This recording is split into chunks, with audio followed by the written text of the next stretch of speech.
Alright, so it took about 4 pulls to start it, because it hasn't been started for about a week. But if I shut it off and then, even if you didn't start for a day, it would still turn on right with 1 pull. I'll turn it off after and show you. So as you can see though, it idles perfectly.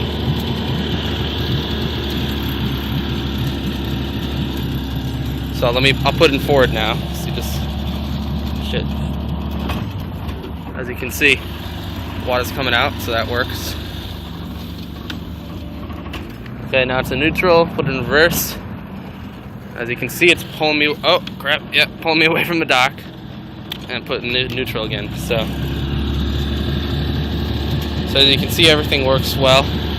If you do want to adjust the idle to lower, you can do that, but I mean,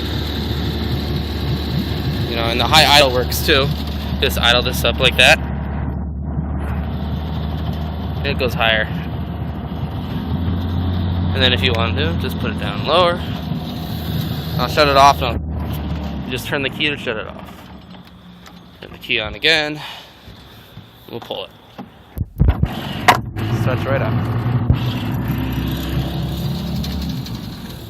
Okay, so there's your video. I'm walking on the boat right now. So just get off the boat. Okay, there it is. See you later.